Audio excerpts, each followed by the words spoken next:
Hoje a gente vai falar de soma e unificação de pena. Eu vou bem devagar, antes da gente entrar mesmo em soma. A G tá online? Acho que tá, né? Tomara que esteja. Antes da gente... Sim, eu estou. Menina! Quase me mata do coração. Bom mesmo. Gente. Então, antes da gente entrar efetivamente em soma e unificação de pena, eu vou passar por alguns conceitos que eu acho importante, porque, por exemplo, se eu não falar de pena privativa de liberdade e pena restritiva de direitos, como que eu vou falar se cabe soma e unificação entre as duas? Se eu não falar de reclusão e detenção, como que eu vou falar se cabe unificação entre uma pena de reclusão e de detenção? Então, eu acho que a gente precisa passar por alguns princípios. Vocês vão ver que nessa aula eu trouxe bastante artigo, eu trouxe súmula. Em alguns momentos a gente vai ter que ler os slides para relembrar a letra da lei, porque é muito importante, inclusive, trazer esses textos legais na petição, tá? Claro que sempre observando, fazendo a leitura do artigo com já o entendimento do STJ, dos tribunais da região, acho que todo mundo é de São Paulo, da última aula era, mas ainda assim a gente precisa se atentar a isso. Então, para seguir a nossa agenda aqui, vou fazer uma breve introdução. Vou, inclusive, sanar também uma dúvida. Será que ela está aqui? Uma advogada me perguntou na aula passada sobre remissão do Enem e do Enseja. Se você estiver presente, me fala aqui, senão você vai ter que assistir online depois, mas eu vou responder essa dúvida hoje aqui, antes da gente entrar em soma e unificação de pena. Então, vamos falar de pena privativa de liberdade, né? Dosimetria da pena, os regimes prisionais, reclusão e detenção. Pena restritiva de direitos, vamos rememorar o que eu disse na aula passada sobre o cabimento, a aplicação, as espécies. Aí sim a gente entra em soma e unificação de pena, provavelmente depois do intervalo. Vamos ver como que acontece essa administração desse tempo. Dentro de soma e unificação a gente vai ver competência, soma, unificação, porque apesar das doutrinas, dos julgados tratarem a soma como a unificação, porque ninguém lê soma, né, nos julgados. A soma das penas, ninguém lê. Só lê unificação. Não é a mesma coisa. Não sei se vocês sabiam, mas unificação é totalmente diferente da soma da pena. E aí, então, a gente vai fazer essa diferenciação. Vamos falar da regressão, pena restritiva de direitos e detenção, limite das penas, interrupção para fins de progressão e soma em falta disciplinar. A revogação do livramento condicional, eu até tinha mandado um outro slide atualizado, a Simone já falou, tá? Então, esses slides a gente pula.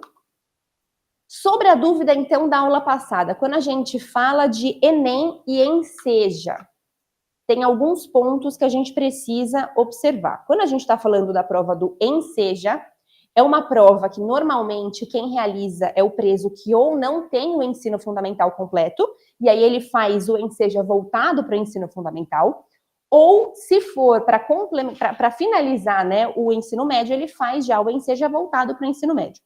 O Enem, ele não tem o condão de certificar o término do ensino médio. Então, vocês vão ver que a remissão dele é diferente. É menos dias de remissão do que o Enseja, tá?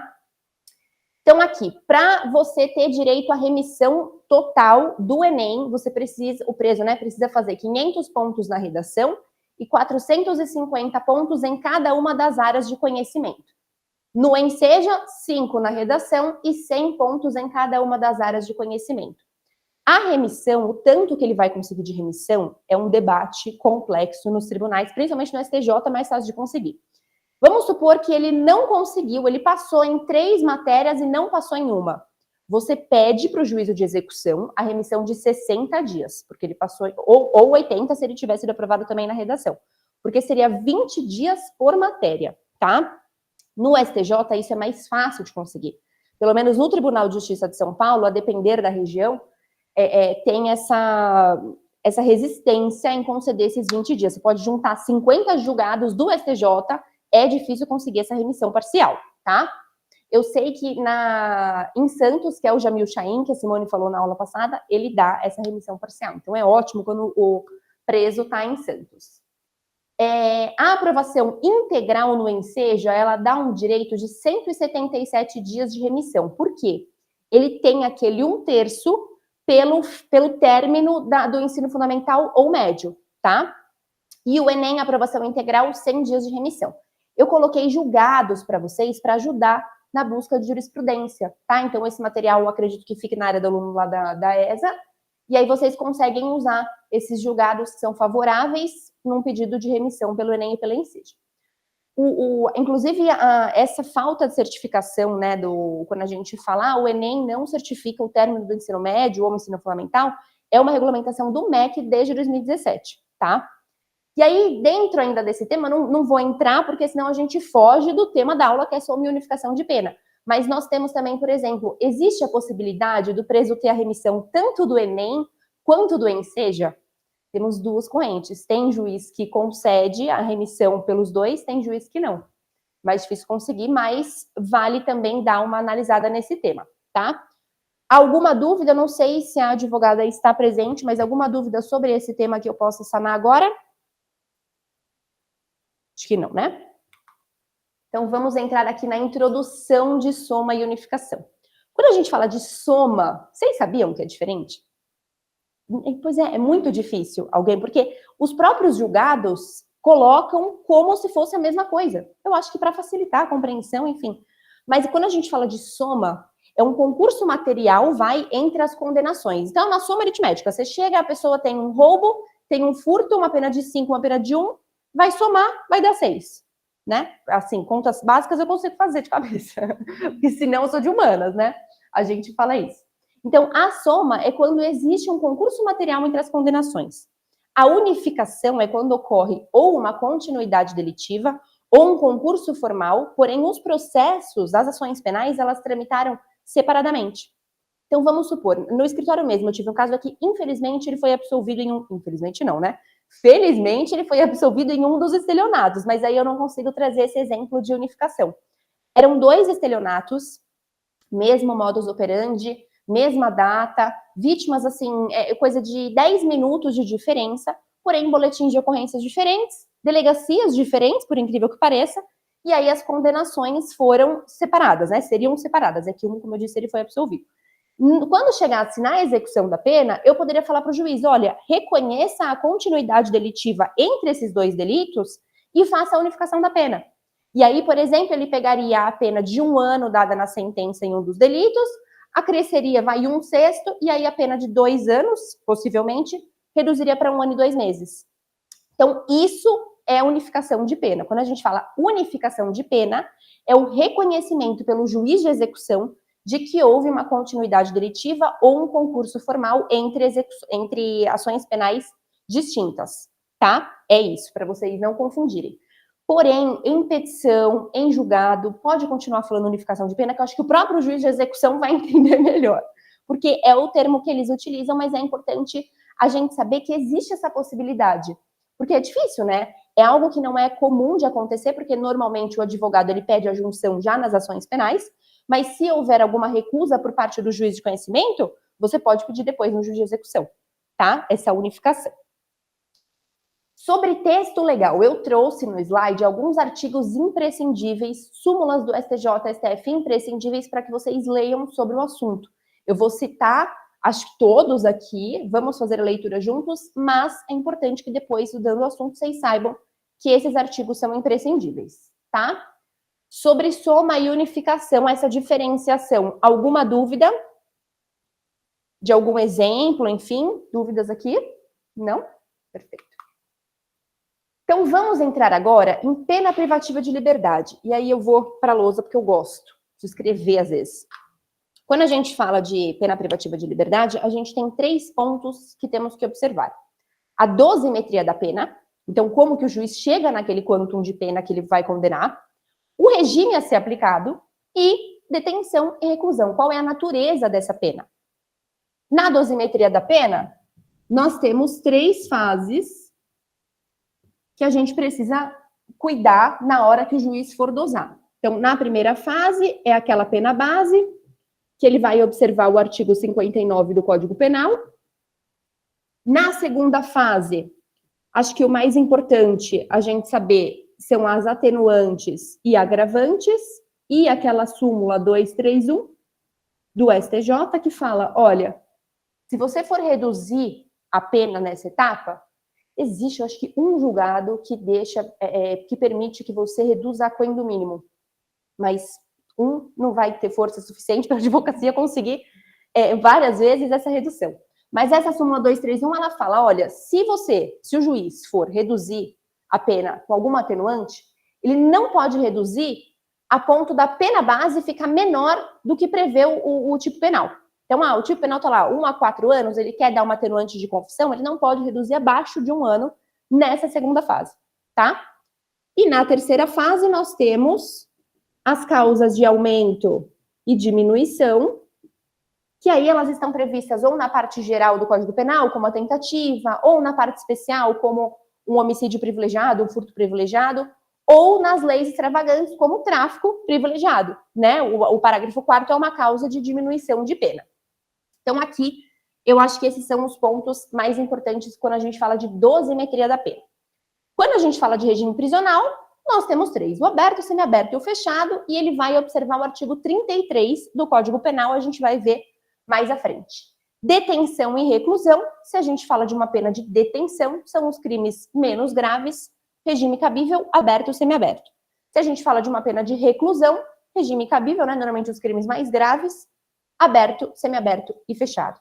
Então, a gente vai ver quando e se uma pena de detenção pode ser cumprida em regime fechado, tá? Vamos ver isso adiante, no momento mais para frente.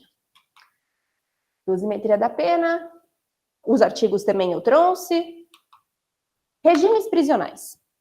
O artigo 110 da LEP, ele fala o seguinte, o juiz, na sentença, estabelecerá o regime no qual o condenado iniciará o cumprimento da pena privativa de liberdade, observado o disposto no artigo 33 e seus parágrafos do Código Penal.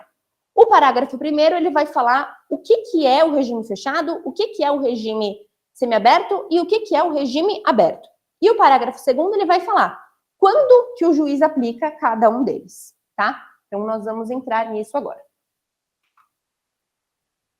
Parágrafo 1º, ele fala, o regime fechado, né, considera-se regime fechado a execução da pena em estabelecimento de segurança máxima ou média. Então, é o que a gente conhece, ou é o CDP, ou é o RDD, ou é a penitenciária. O regime semiaberto é a execução da pena em colônia agrícola, industrial ou estabelecimento similar.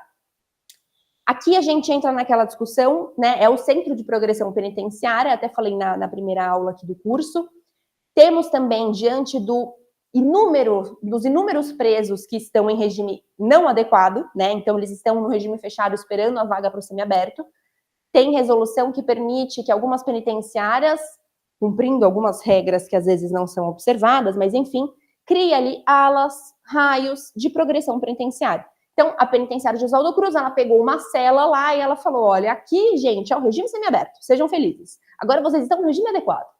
Mas não muda nada, né? O cara, ele segue sendo algemado, ele segue, às vezes, procurando trabalho, emprego. A única diferença é que ele vai ter direito à saída temporária, que a gente nem pode falar muito de saída temporária. Acho que a Simone falou, né, na terça-feira. Deus, que caos.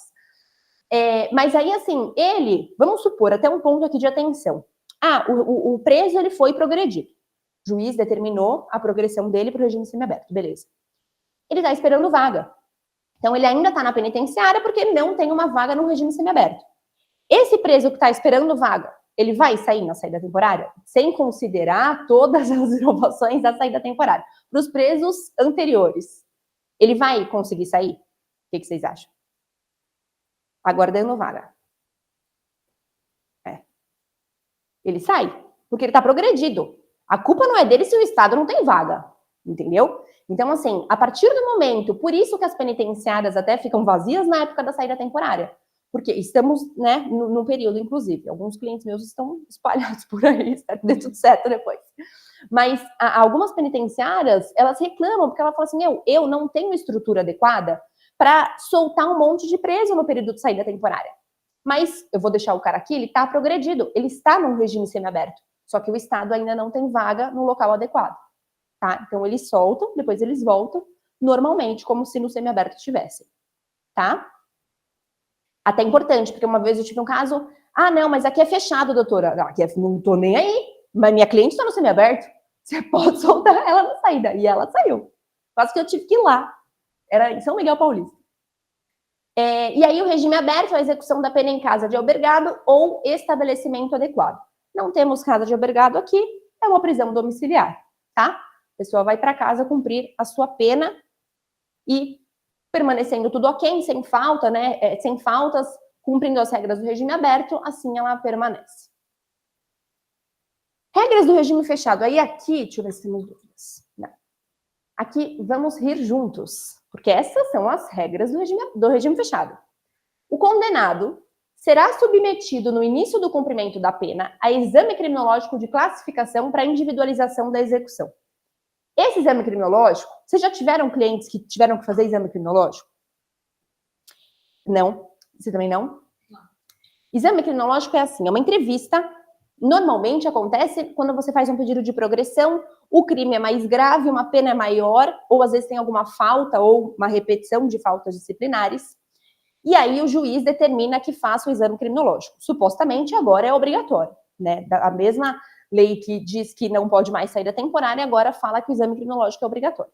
Não temos estrutura, os próprios juízes de primeiro grau falam, o Estado não tem estrutura, eu não vou colocar o exame criminológico obrigatório. Então, até agora estamos assim. Como que funciona esse exame criminológico? O preso, ele vai passar por uma entrevista com uma assistente social, na prática é isso, tá, gente? Com uma assistente social que vai fazer algumas perguntas, se ele tem vínculos familiares mantidos, quais são os planos deles futuros e tudo mais. E depois ele vai passar por uma entrevista com uma psicóloga. Essas duas profissionais vão emitir um relatório, vai passar esse exame criminológico por alguns setores da unidade prisional, setor de disciplina, de educação e tudo mais. E, por fim, vem uma conclusão para o juiz. Então, através de reuniões, de entrevistas de 10 minutos, o preso é avaliado se ele vai voltar a delinquir. Porque esse é o objetivo, é reduzir o índice de reincidência. Através de 2 entrevistas de mais ou menos 10 minutos, 100% subjetivo desses profissionais. Nenhuma prova é juntada. Ai, olha, tem um CNPJ, eu vou voltar a trabalhar nessa empresa que eu tenho uma hamburgueria, food truck, sei lá. Não, nada disso é observado. Então, exame criminológico é isso. Só que esse exame criminológico do artigo 34, ele não é isso. Na verdade, o que acontece na prática é que ele senta na mesa lá do diretor e responde se ele faz parte de facção criminosa, se ele tem problema com algum preso que está na unidade, se ele é primário reincidente, qual crime ele cometeu. Ah, então, tudo bem, você não é de organização criminosa, não tem problema com ninguém, não conhece nenhum preso aqui. Ah, é um crime de roubo primário? Então você vai para esse raio. Esse é o exame criminológico, tá? Que eles falam aqui no artigo 34. Por isso que eu disse que a gente vai rir muito nesses artigos de agora. Ou chorar, né? Não sei o que é mais provável. O parágrafo 1º, ele fala: o condenado fica sujeito a trabalho no período diurno e a isolamento durante o repouso noturno. Vocês já viram algum preso no regime fechado trabalhar? Eu também não. Mas aí uma observação, o trabalho será em comum dentro do estabelecimento, na conformidade das aptidões ou ocupações anteriores do condenado. Então, assim, aí, tá, entendi, tudo bem. Alguns presos meus, né, alguns clientes meus que estão presos, eles trabalham dentro da unidade. Então, até aí, ok. Desde que compatíveis com a execução da pena. E o parágrafo 3º, o trabalho externo é admissível no regime fechado, em serviços ou obras públicas. E aí eu pergunto, vocês já viram algum preso em regime fechado trabalhar externamente? Eu nunca consegui. Ou eu sou muito ruim, ou isso para mim não existe. Alguma dúvida até aqui? Então vamos para regime semiaberto. Artigo 35. Aplica-se a norma do artigo 34 deste Código, que é o que a gente estava lendo agora, ao condenado que inicia o cumprimento da pena em regime semiaberto. Então, as mesmas regras são aplicadas a ele. O condenado fica sujeito a trabalho em comum durante o período diurno em colônia agrícola, industrial ou estabelecimento similar. E o trabalho externo é admissível, bem como a frequência a cursos supletivos profissionalizantes de instrução de 2º grau superior. Ok, né? A gente não chama de colônia agrícola, mas os CPPs, realmente, eles têm uma estrutura um pouco maior. Eu tenho um cliente que faz Mackenzie, inclusive está de saidinha. Ela estuda no Mackenzie, volta, estuda no Mackenzie, volta, e é presencial, nem é online. Ela vai de tornozeleira, com outras presas também dessa mesma unidade. E assim seguimos. Alguns clientes a gente consegue, isso depende muito também, não só da unidade, mas do perfil do preso, né? E aí, quando a gente fala, por exemplo, de um cliente que tem diversos processos já bastante reincidente específico, principalmente, é mais difícil de conseguir. Porque pensa, se colocando até no lugar do juiz, vou soltar esse cara, ele tem 5 roubos, quem me garante que ele não vai aproveitar essa oportunidade de estudo para roubar, né? Não que seja certo essa fundamentação, mas a gente tenta minimamente aí compreender. O regime aberto, artigo 36, ele fala, baseia-se na autodisciplina e senso de responsabilidade do condenado. O condenado deverá, fora do estabelecimento e sem vigilância e a tornozeleira, no regime aberto. Mas falou que é sem vigilância. Trabalhar, frequentar curso ou exercer outra atividade autorizada, permanecendo recolhido durante o período noturno nos dias de folga. Até além desse ponto sobre a tornozeleira, né? Se é sem vigilância, então não pode ter tornozeleira. Consta normalmente na decisão que concede regime aberto algumas regras lá do regime aberto. Arrumar emprego em 3 meses. Mas, gente, assim, nem uma pessoa, um primário, né, carteira de trabalho, tudo, não consegue, tá há anos, né, na estatística do desemprego. E como que o preso, num regime aberto, em cumprimento de pena, que é pior, torna tudo mais difícil, vai conseguir em 3 meses um trabalho, né? Mas, enfim. Até os juízes já flexibilizam isso, você não vai voltar para o regime semiaberto ou fechado porque você não arrumou emprego. O condenado será transferido do regime aberto, isso é importante, se praticar fato definido como crime doloso, se frustrar os fins da execução ou se podendo não pagar a multa cumulativamente aplicada. Aqui, nós temos um caso de regressão. E aí é pelo cometimento de uma falta. Se ele se ele praticar um fato definido como crime doloso ou frustrar os fins da execução, significa que ele não está cumprindo as regras do regime aberto. Então, é uma hipótese aí de progressão, a gente vai ver adiante a regressão. Mas e como que a gente sabe qual regime que vai ser aplicado pelo juiz? Aí a gente precisa observar o artigo 33, parágrafo 2º do Código Penal. Gente, esse apagador é assim, eu tô colocando toda a minha força, mas ele é meio difícil. Então vamos lá. Artigo 33, parágrafo 2º, ele fala: o condenado a pena superior a 8 anos deve começar a cumpri-la em regime fechado. Ele não fala se é primário ou reincidente, ele fala o condenado. Então, pena maior do que 8 anos, a gente sabe que vai para o regime fechado. A linha B, o condenado não reincidente, cuja pena seja superior a 4 e não exceda a 8, ou seja, até 8 anos, então, é superior a 4 até 8 anos, ele pode iniciar regime semiaberto se ele não for reincidente, ok? E a linha C, o condenado não reincidente também, cuja pena seja igual ou inferior a 4 anos, poderá, desde o início, cumpri-la em regime aberto. Então, até 4 anos, regime aberto, também não reincidente. Então, o que você presume? Que se aqui for reincidente, ele vai iniciar onde o primário inicia num regime aberto, o reincidente, ele iniciaria no regime semiaberto, né? Uma pena em que o primário iniciaria num regime semiaberto, ele já iniciaria no regime fechado. Ou seja, você presume que o reincidente, ele não tem como pegar uma pena em regime aberto. Ele só teria direito ao regime semiaberto se a pena for menor de 4 anos, tá?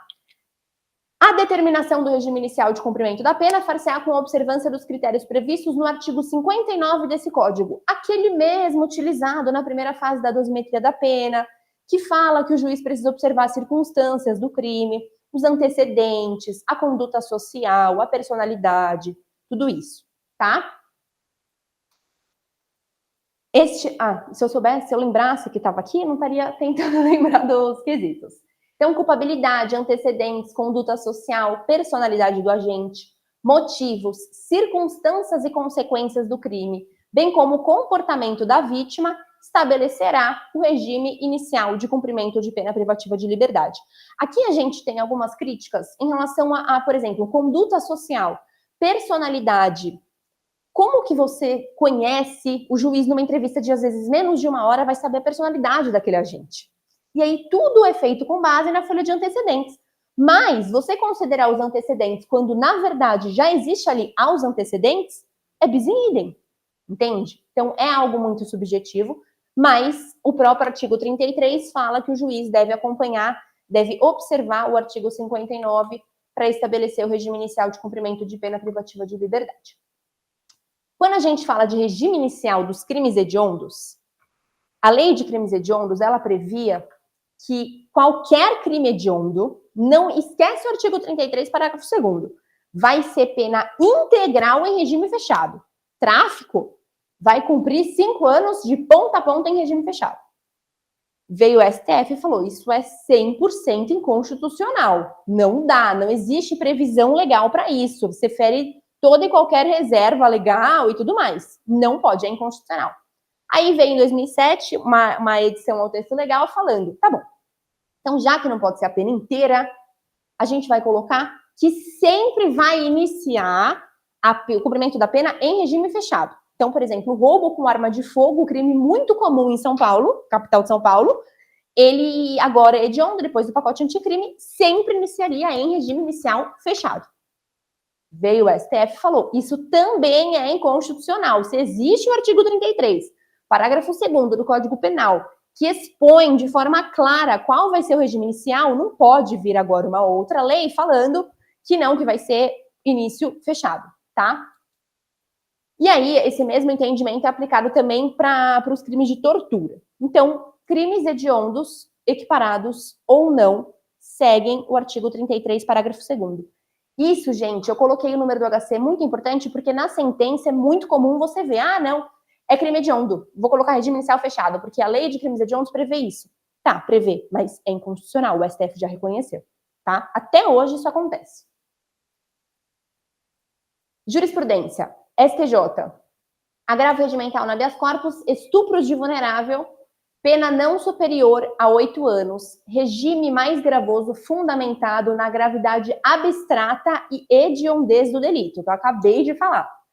Afastamento desse regime fechado. Súmula 718 e 719 do Supremo Tribunal Federal e 440 do STJ. A gente vai ler já essas súmulas.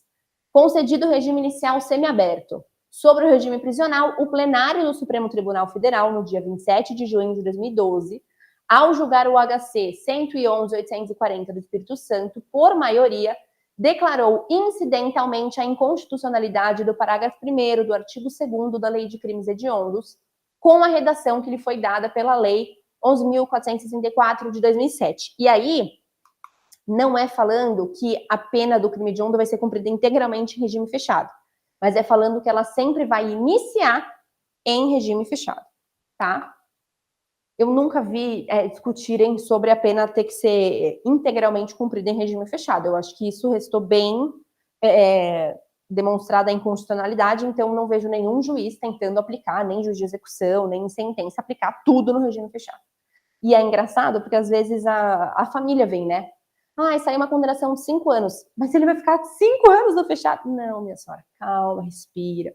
2/5, eles têm que explicar, ou 3/5, enfim. Então, graças a Deus, não existe essa integralidade no fechado.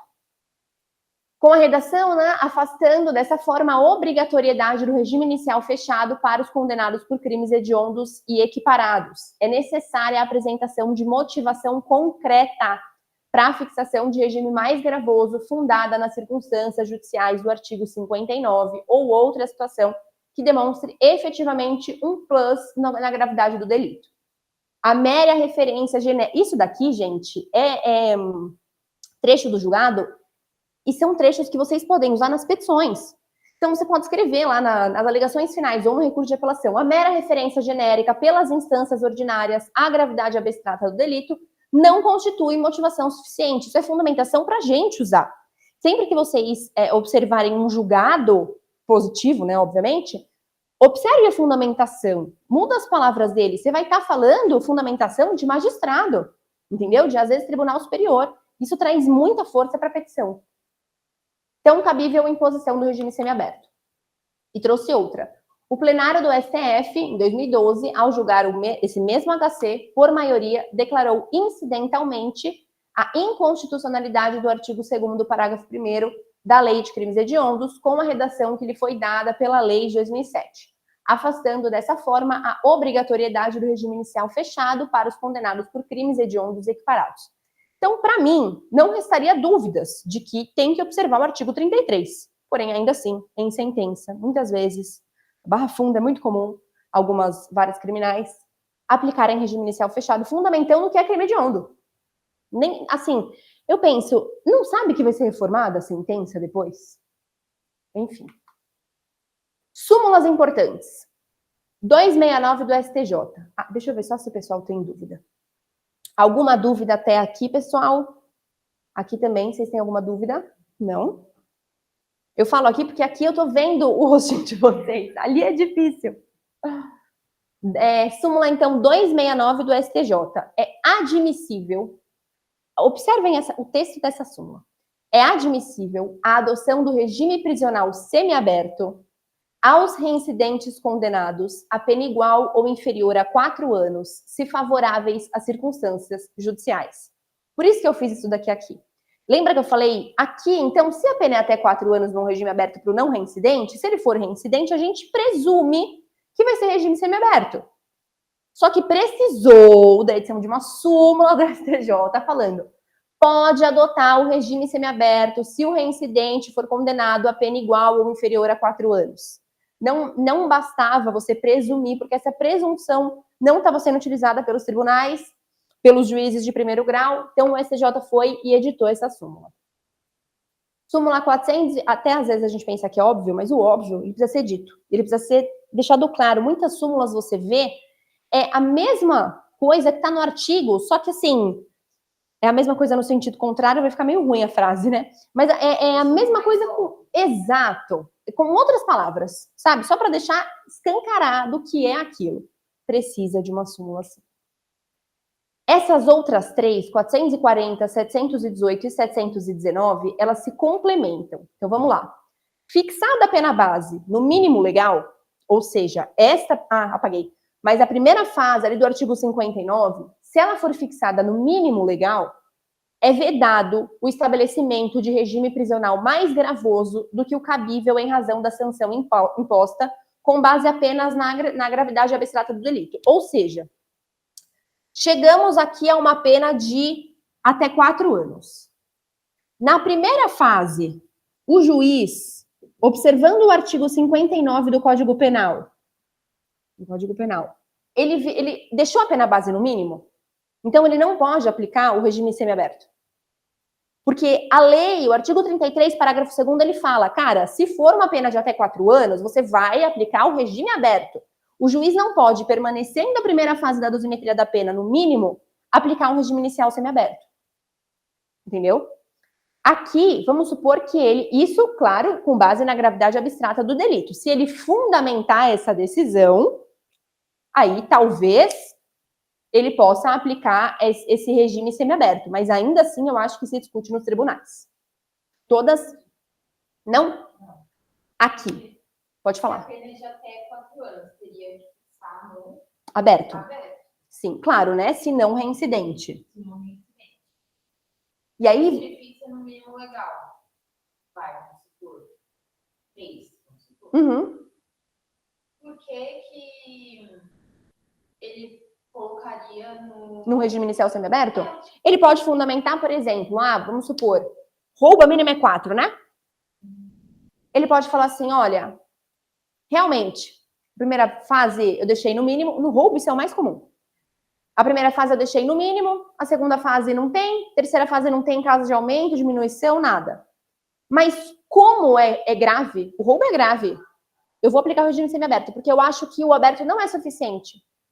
Então, se você quer fazer isso, você aumenta na primeira fase por algum motivo. Porque se você deixar a primeira fase no mínimo, você não pode aplicar o regime semiaberto, porque a lei diz que vai ser aberto. A pena mínima é 4. Se até 4 é aberto, tá? Só não pode aplicar restritiva de direitos porque seria com violência ou grave ameaça. Mas o aberto está garantido. Tem até cliente que prefere ficar no aberto do que ficar prestando serviço à comunidade. Então, deu para entender? Alguém em casa ficou com alguma dúvida sobre esse ponto? Sobre a súmula 440? Acho que talvez se alguém ficou com dúvida, as outras vão complementar. A súmula 718 do STF, ela fala assim, a opinião do julgador sobre a gravidade em abstrato do crime, não constitui motivação idônea para a imposição de regime mais severo do que o permitido segundo a pena aplicada. Então, assim, voltando para o crime de roubo. Ok, o crime de roubo é grave, mas o legislador já previu essa gravidade quando ele colocou uma pena base de 4 a 8, eu acho. Eu acho que é até 8 anos a pena base do roubo, agora não tenho certeza. Mas a mínima é 4. Então, assim, se não fosse grave, seria uma pena base menor. Entendeu? Então você não pode, mas eu acho que é grave. Eu fui assaltado ontem, tô com raiva e eu quero que o cara fique no fechado. Lamento, faço um boletim de ocorrência, mas aqui, neste caso, esse cara não tem culpa que você foi assaltado ontem e a lei diz que você tem que aplicar um regime aberto. Entendeu? A opinião dele não importa aqui, diz o STF. 719 do STF, a imposição do regime de cumprimento mais severo do que a pena aplicada permitir exige motivação idônea. Então é o que eu falei. Tudo bem, se aplicou a pena mínima na primeira fase, ou independente dessa aplicação ou não, se você quer colocar um regime inicial mais gravoso, você precisa fundamentar. Então, ok, eu acho que esse roubo em específico é que é até difícil, porque ele aumentaria a primeira fase, mas vamos supor que na primeira fase ele manteve no mínimo. Eu acho que esse roubo em específico, ele tem que iniciar no regime inicial aberto, porque foi um assalto à residência, como o meu primeiro caso, que eu falei para vocês na primeira aula. Foi um assalto à residência, uma pessoa morreu dentro da casa, a vítima mudou de endereço por conta disso, porque ela ficou traumatizada. Enfim, nada que configure bis in idem, se já teve algum aumento aplicado na dosimetria da pena, ele pode usar. Mas se for motivos estranhos aos já apontados nos autos, ele pode fundamentar dessa forma. Porque aquele caso concreto, ele está trazendo, a gravidade não é abstrata, ela está sendo concreta, ele está trazendo concretude para a gravidade daquele crime. Tá? Tudo bem até aqui? Reclusão e detenção. Aí a gente vai entrar num desentendimento do TJ de São Paulo com o STJ. A pena de reclusão, ela deve ser cumprida em regime fechado, semiaberto e aberto. É o que eu falei, normalmente para crimes mais graves. A pena de detenção, ela vai ser ela vai ser cumprida em regime semiaberto ou aberto, salvo necessidade de transferência para regime fechado, e aí ela é aplicada para crimes menos graves. Onde que a gente sabe se é reclusão ou detenção? Tá na lei, né? O tipo penal vai lá, é pena de reclusão, pena de detenção, junto com a pena base. Aqui, já vou dar um spoiler para vocês. Quando a gente fala de uma pena de detenção, ok, regime inicial semiaberto ou aberto, então o juiz, na sentença, não pode aplicar um regime fechado. Porque a própria lei lá não prevê essa possibilidade, tá? Só que vamos supor que ele cometa uma falta grave. Então, ele está lá num regime aberto e ele descumpriu alguma regra, enfim. Essa pena de detenção, ela pode, então, vir a ser cumprida em um regime fechado? O que vocês acham? Podem chutar. Não, né? Porque não pode. Já você quase me mata do coração. Ai, gente, desculpa. Não pode pular do aberto para o fechado, né? Tá, então vamos supor que, então, aí a gente entra numa outra polêmica, viu? Porque o STJ, ele tá entendendo que, apesar de você não poder progressão per saltum, você pode regressão per saltum. E aí eu tava ontem fazendo uma petição, sofrendo, suando para achar um julgado. Eu não achei um recente, né, que eu pudesse usar na petição, que me permitisse pedir que ele ficasse num regime semiaberto, porque ele descumpriu um regime aberto, mandou direto pro fechado. Vocês acreditam? Regressão per saltum total, assim. Não pode progredir direto para aberto, mas para regredir pode, fechado de novo. Enfim, vamos ver. Eu dei lá umas enroladinhas, vamos ver o que o juiz entende. Mas, Gê, respondendo então você, regressão pode, é o que a Estela falou. Respondendo então você, a pena de detenção, quando cometido uma falta, vamos supor, tá no regime semiaberto, só pra gente não entrar nesse mérito da regressão per saltum, e aí cometeu uma falta. Ele pode ir para o fechado. Aí pode.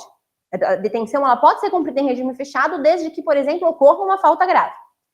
E se tiver, e aí entrando efetivamente no tema da aula, e se tiver unificação? Unificação de reclusão e detenção. Não vou responder agora, mas pensem, porque a gente vai entrar depois no tema mesmo de soma e unificação. Mas Vamos supor que exista uma pena de reclusão, o cara está cumprindo, posteriormente vem uma pena de detenção, que ele vai passar a cumprir também, tem que haver a soma ou a unificação, que vocês viram a diferença agora, dessas duas penas. E aí ele vai poder cumprir a de detenção no regime fechado? Reflitam por enquanto, depois a gente pensa junto. Reclusão e detenção. No caso de aplicação cumulativa de penas de reclusão e detenção, executa-se primeiro aquela, ou seja, executa primeiro a mais grave. Isso me parece um pouco óbvio. E aí a gente vai ver até julgados que falam assim, olha, quando a gente está falando de sentença, o juiz não pode, seja concurso material ou o que seja, ai meu Deus, tô dando spoiler. O juiz não pode, independente da motivação, aplicar o regime fechado por uma pena de detenção. Ele não pode, não tem problema ficar.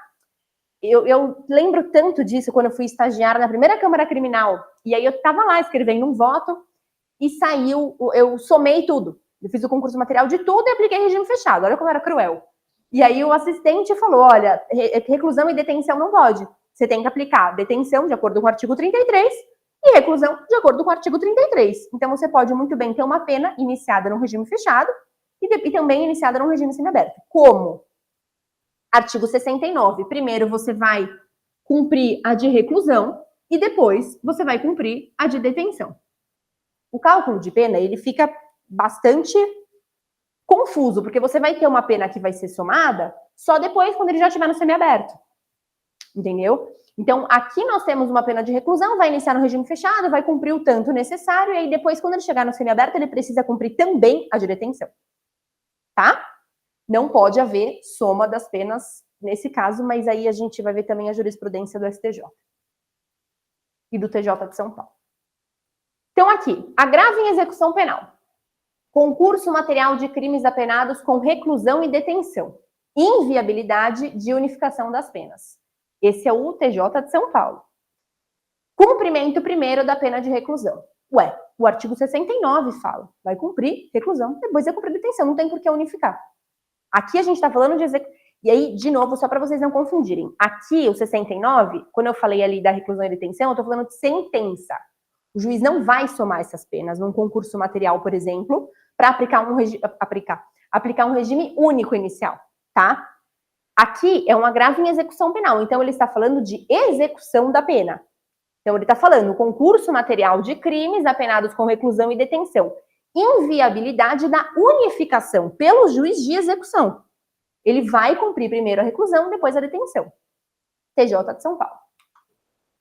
Agravo em execução penal. Agravante condenado em concurso material. Vocês percebem que a diferença da unificação e da soma, ela fica clara quando você percebe que a maioria dos agravos fala de concurso material, formal ou continuidade delitiva, porque não é a mesma coisa, apesar deles usarem a palavra unificação. Unificou nesse caso.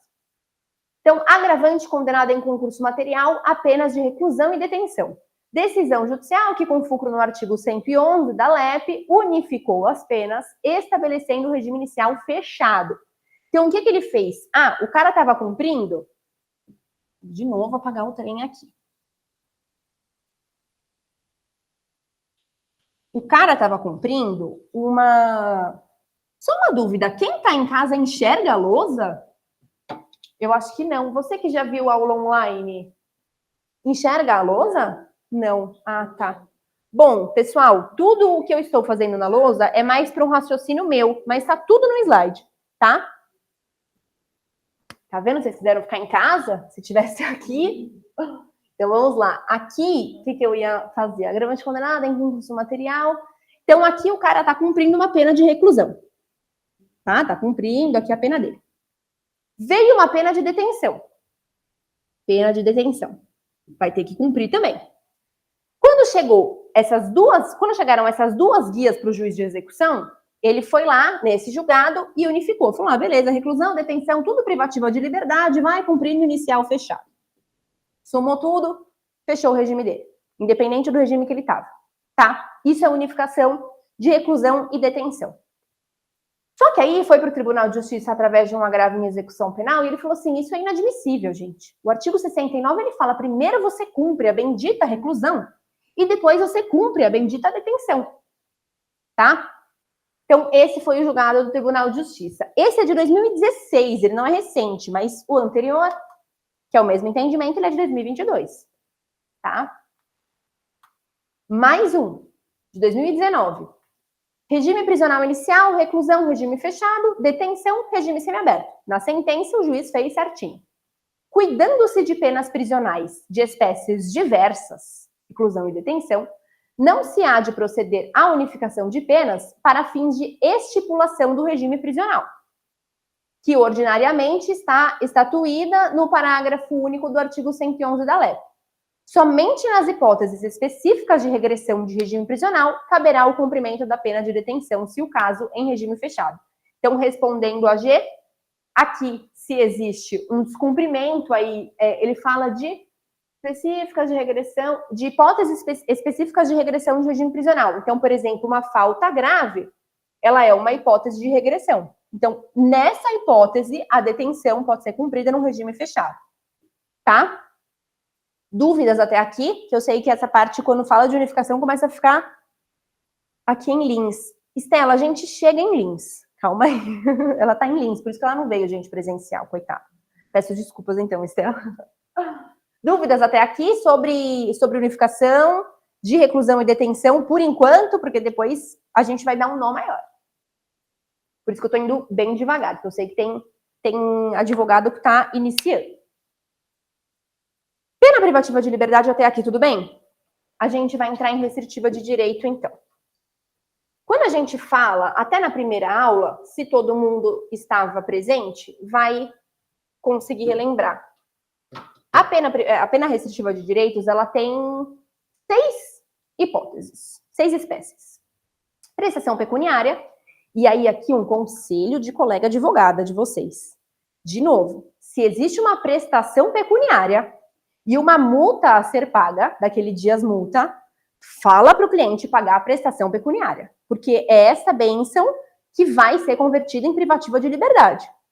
E aí pode ser, como a gente vai ver também e relembrar, a pena privativa de liberdade, ela pode, a restritiva de direitos pode ser aplicada num regime inicial semiaberto.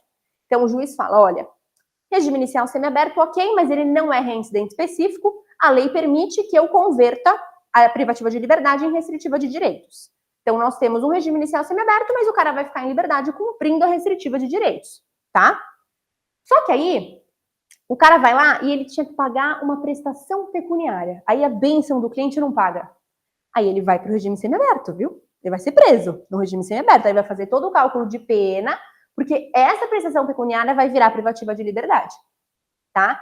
Normalmente, o mais comum, 79% das vezes, é uma prestação pecuniária em regime aberto. Mas pode acontecer de ser semiaberto. Eu já tive no escritório de semiaberto. Mas ele pagou. Gente, eu sou tão chata. Eu acho que meus clientes, eles devem me odiar. Porque assim, eu encho tanto. Você já pagou? Você já pagou? Aí eu fico pedindo comprovante. Preciso juntar nos autos. Nem preciso juntar, porque às vezes o juiz fala, me traz aqui no cartório. Eu falo, não, eu preciso, você tem que pagar. Paga até o bicho pagar. E eu recomendo que vocês façam o mesmo. Perda de bens e valores. Normalmente em crimes empresariais, grandes traficantes, vai apreender carro, vai perder dinheiro e tudo mais. Limitação de fim de semana. Acho que todos os meus clientes queriam que a prestação fosse, a pena restritiva de direitos fosse limitação de final de semana, porque como controla isso? Só com tornozeleira, né? Mas também nunca é aplicado, é muito difícil.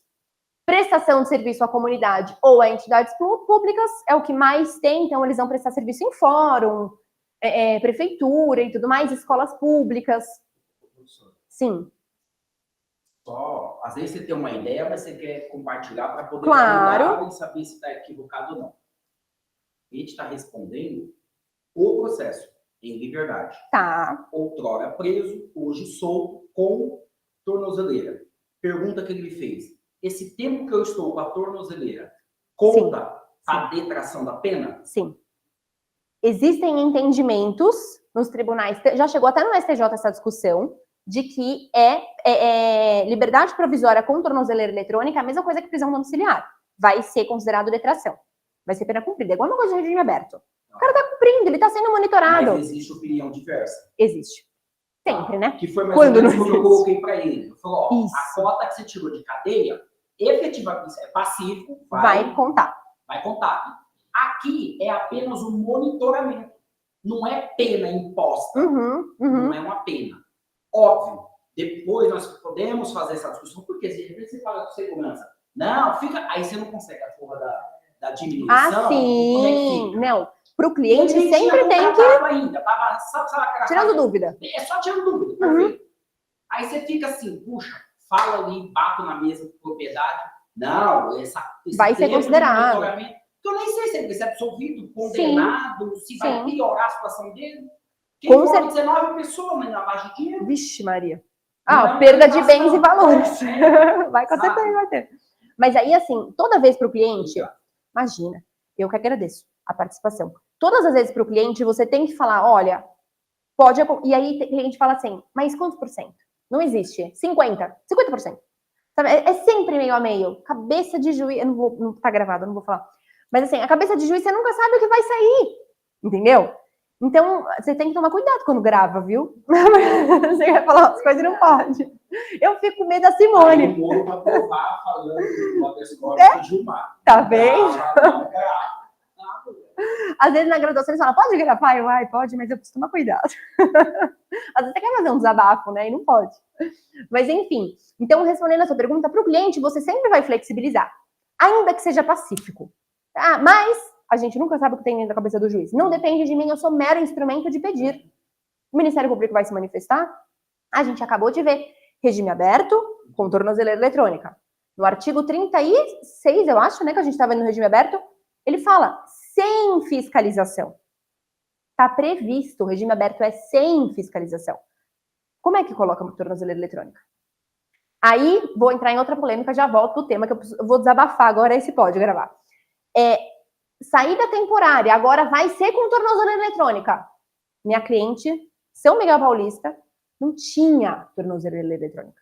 Ela foi sair de noite, teve que sair, porque teve decisão judicial, falando não minha, de todos, que várias estavam lá, penitenciária feminina. Teve que sair sim. Ela tá super feliz, né? Porque querendo ou não, é constrangedor. Às vezes eu vejo no farol, sei lá, tá vendendo bala, alguma coisa, e quando vi, tá com tornozeleira, dá vontade de entregar um cartão. Assim, não pode, né? Mas assim... Não tá vendo, não. Você não ia fazer isso. Nunca. Mas é complicado. Então não tem. Aí ontem, eles saíram, acho que anteontem, salvo engano. Ontem já tinha licitação, salvo engano, para compra de tornozeleira eletrônica.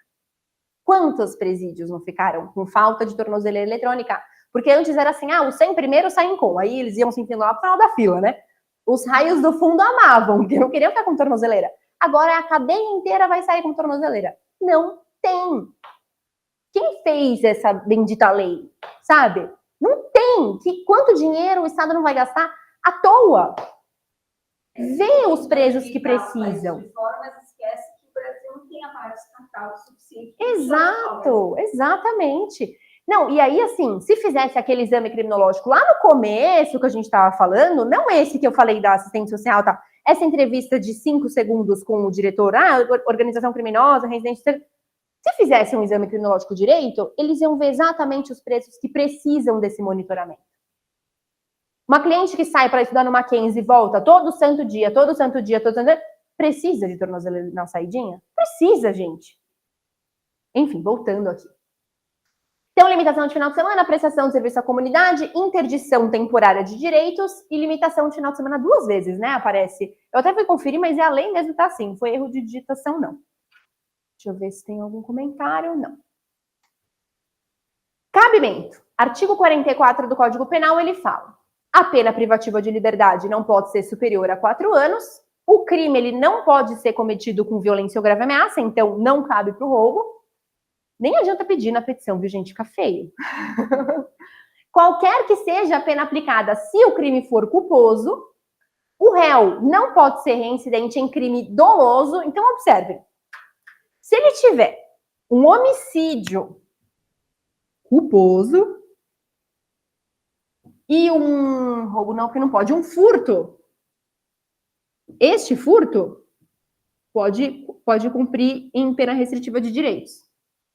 Tá? Independente do crime ser bem grave, é culposo, ele não é reincidente em crime doloso. Pelo artigo 59 do Código Penal, se mostrar adequado e suficiente. De novo, aquele mesmo artigo 59 da dosimetria da pena, da aplicação de regime inicial. Professor, Sim. a senhora falou, né? Às vezes fica feio. Você pega um cliente, que às vezes pela esquerda ou pela direita, ele é mais entendido ali na LEP e tal. Aí ele fala, não, mas eu tava lá com outro advogado, mas eu não quero ficar com ele, eu quero ficar com a senhora. A senhora faz tal pedido? Pô, ele está deixando claro como a condição... Sim, para contratação. Como que você faz para fugir disso? Eu não ponho, não coloco. Normalmente, quando o cara gosta de você, é porque você foi sincero. Tá. Então, eu mantenho essa sinceridade. Assim, olha, desculpa, não vou fazer esse pedido, porque assim, ó, a lei tá aqui. Já que ele tem uma compreensão maior, às vezes, normalmente tirou mais tempo de cadeia, né? Quando é assim, já estudou direito lá dentro. Tá escrito, não cabe. Não vou pedir para você, porque pode te prejudicar, porque quando o juiz pegar... Olá, tudo bem? Ah, tá bom. Para Simone? Isso. Tá bom. Obrigada. Então, porque quando... De novo. Será que é porque... Ah, acho que é porque dá hora, 11 horas. É verdade. Quando a gente faz um pedido, vamos supor, num recurso de apelação, que é bem batido, que a gente sabe que vai negar, quando o desembargador, o assistente do desembargador pega aquilo, ele fala assim, ah, ele sabe já que... Ele olha já os outros pedidos de uma forma atravessada. A gente sabe. É uma coisa com a gente. Né? Você já falou 50 vezes para o cliente alguma coisa, ele vai perguntar a mesma coisa, você já fica esperando as outras perguntas de uma forma meio ranço. Eu emprego uma técnica mais dissuasória. Qual? Me conta. Primeiro, uma mãe pediu para levar um cobertor no presídio. Falei, mãe, quem leva é o familiar. Sim. Tem um dia que a senhora leva essas... Segundo, a senhora pode mandar via SEDEX. Terceiro, eu ponho no meu carro e levo. O investimento é de 1.500. Pronto. Ah, doutor, pode deixar que eu levo. Bem dissuasório. O cliente pediu para fazer perícia no celular e não tem a porra do celular nos autos. Como que vai fazer perícia? E eles insistiram. Falei, então tudo bem. Primeiro eu vou despachar com o juiz sobre o seu pedido, antes de eu protocolar. O investimento é de R$1.500. Até hoje ele não depositou, então eu vou despachar. Mexeu no então, bolso. Então eu falo, paga, faz o respaldo financeiro, porque eu trabalho por ato. Sim. Quantas vezes é que eu for lá com o juiz e no presídio na delegacia 800? Faz 800 PIX. Nenhum. Não precisa fazer PIX, não. É só o ativo contratual. Pode ser depósito também. Eu trabalho nessa dinâmica. Sim. Então é bem dissuasório. Ótimo. Eu falei, ó, eu não entendo o pedido desse cabível. Não entendo cabível o seu pedido. Que é o que você falou. Puxa, fica feio o pedido. Sim. Eu super concordo. O juiz fala, doutor, desculpa, mas... É unânime isso já. Você vai a prova de novo. Sabe? Então eu falo pro cliente, eu não entendo o cabível. Mas você faz questão? Eu coloco, eu faço. O investimento em apartado fica 1.500, porque eu tenho que diligenciar, eu tenho que despachar com o juiz, falar com embarques, alguém curado. Pronto. Mas aí ele desistiu. Todos desistem. Então, é que eu tava pensando já na contratação, se você vai entendeu? Na técnica ali, vai falar todo, gastar o gatinho, ele não entende. Tem que ser o cliente que já tem aquele entendimento, e já tem que existir a relação de confiança. Sim. Que normalmente, quando ele já quer te contratar, já existe, né?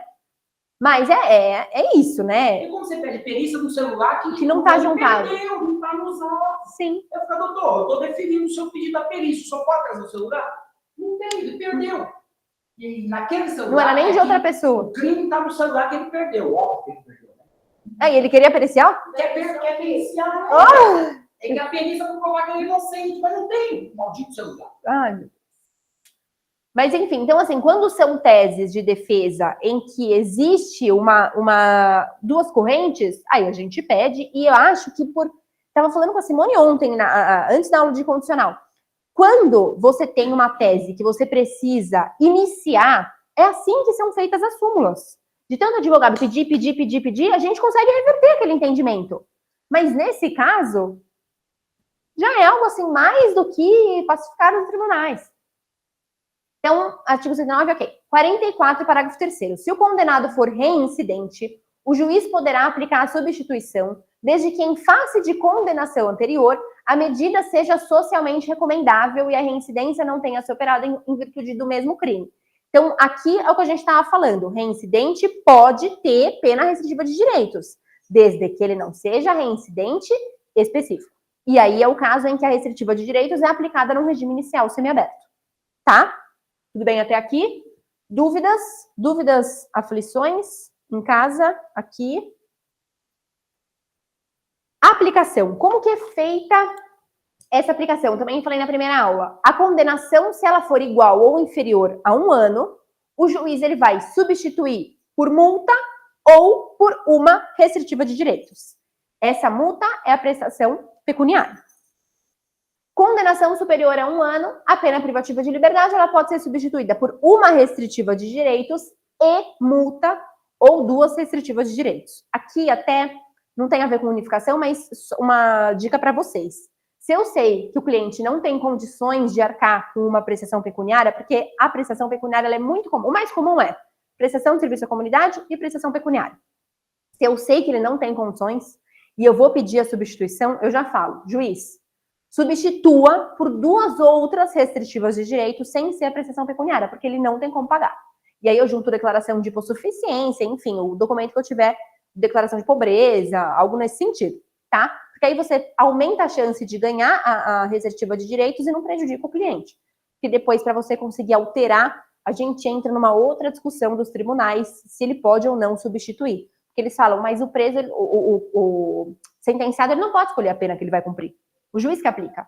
Tá, cara, mas você tem 5 opções, né? Porque a limitação tá duplicado. Custa você aplicar outra, sem ser prestação pecuniária? Ele está disposto a prestar serviço à comunidade, por exemplo, aplica outra. E aí, a chance de êxito é maior, tá? Aqui, vamos entrar em soma e unificação de pena. Deixa eu ver o horário. 11h05, ó, cravado. Vamos, então, fazer um intervalo, pessoal? A gente volta 11h25, 20 minutinhos, pode ser? E aí, a gente entra efetivamente em soma e unificação de pena. Que aí o negócio é um enroscado. Vamos voltar 11h20? Pode ser 15 minutos?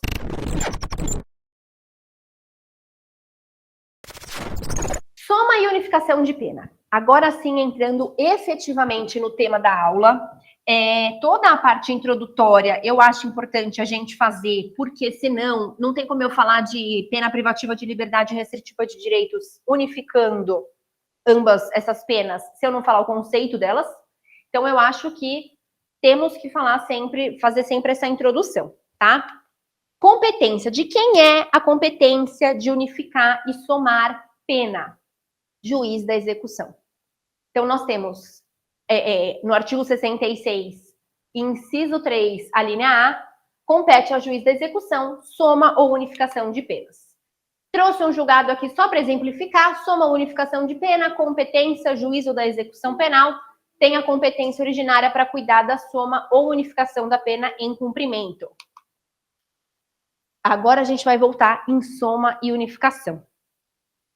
Quando a gente fala de soma de pena, talvez alguém não estivesse no começo da aula, então se tiver dúvida sobre isso, tudo bem, pode me perguntar no chat ou abrir o microfone.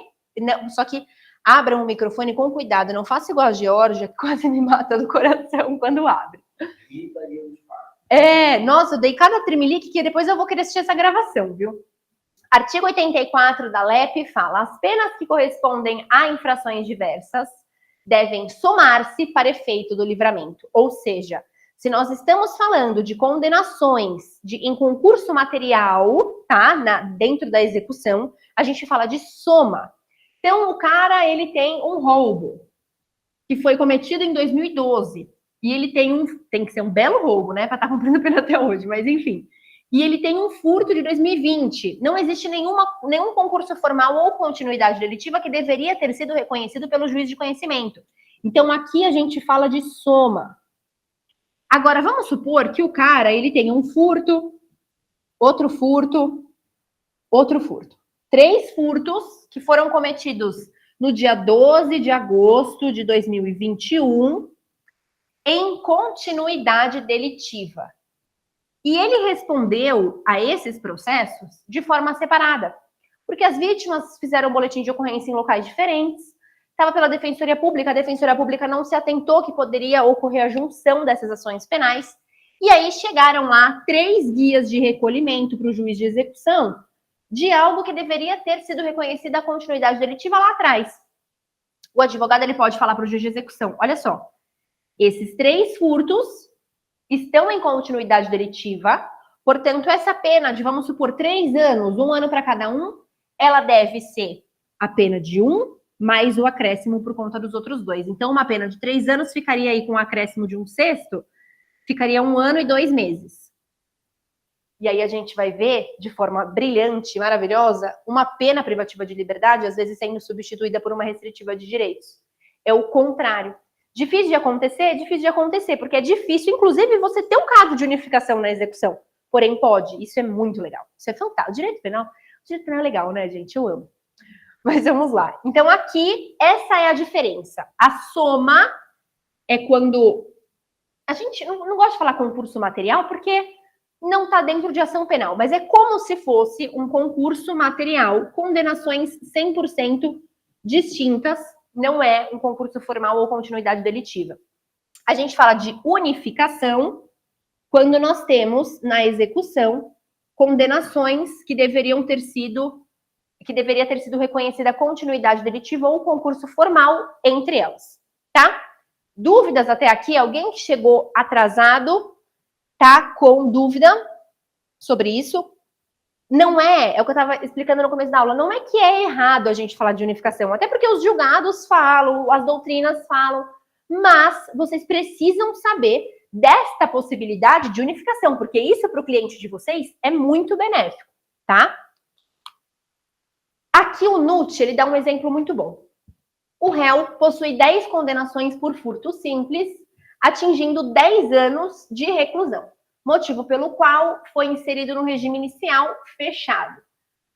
Porém, em seu processo de execução da pena, constata-se ter havido crime continuado, razão pela qual o juiz unifica todas elas em 1 ano e 6 meses.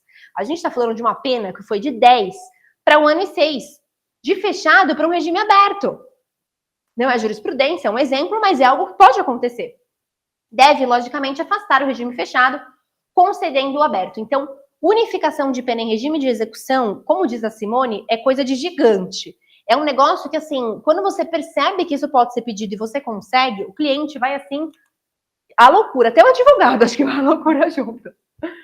Decisão que indeferiu, para vocês verem como acontece na vida real.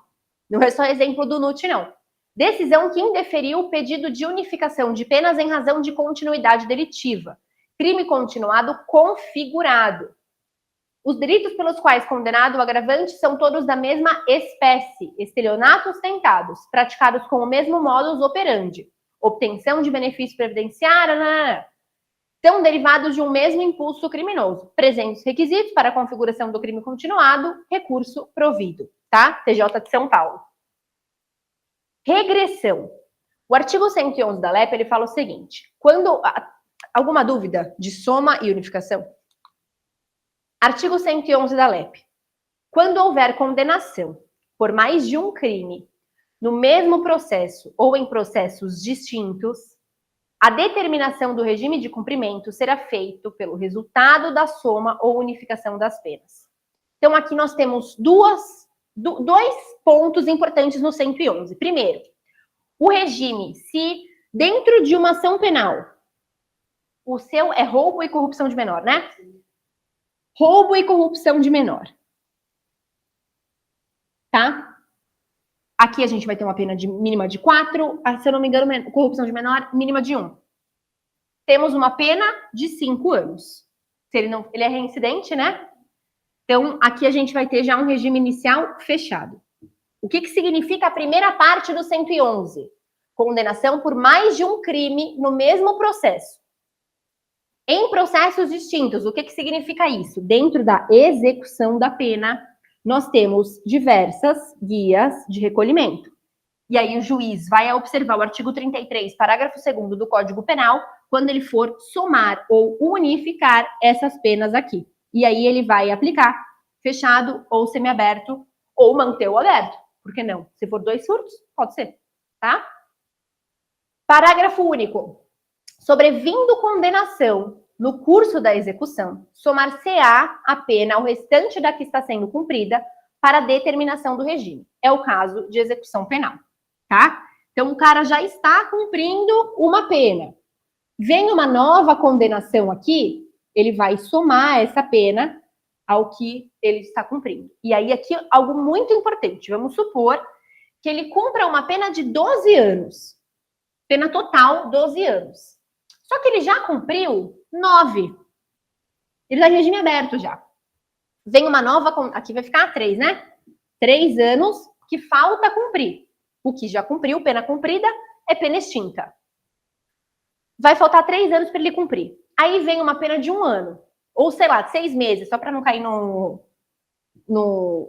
4 anos. 3 anos e 6 meses é a pena que o juiz deve considerar, o juiz de execução deve considerar, para estabelecer o regime inicial para cumprimento. Não é a pena total. Ah, ele tem uma pena de 12 anos, agora vem uma de 6 meses, 12 anos, 6 meses, fechado. Calma aí, cara. Pena cumprida e pena extinta. Ele já cumpriu 9, falta 3. Ele tem que cumprir uma pena de 3 anos e 6 meses. Em cima dessa pena que o juiz tem que estabelecer o regime prisional, tá? Com base na unificação. Nesse caso, poderia continuar no aberto, por exemplo, tá? Ah, se ficasse 5, poderia estabelecer um semiaberto, tá? A regressão em unificação não necessariamente significa regressão para o regime fechado. Até aqui tudo bem? Artigo 118. A execução da pena privativa de liberdade ficará sujeita à forma regressiva, com a transferência para qualquer dos regimes mais rigorosos, quando condenado, praticar fato definido como crime doloso ou falta grave, sofrer condenação por crime anterior, cuja pena, somada ao restante da pena em execução, torna incabível o regime. É isso. O inciso 2 é o artigo 111. Ah, ele estava no regime semiaberto, porém veio uma condenação que aumentou a pena aqui, sei lá, para 8 anos, tem que fechar a cadeia. Regrediu, tá? Inciso 1, praticar fato definido como crime doloso ou falta grave. Estava em cumprimento de pena, matou alguém no presídio. Crime doloso. Vai regredir. Vamos supor que estava no semiaberto, né? Vai regredir para o fechado. Ah, estava no semiaberto, foi pego com celular. Falta grave. Vai regredir.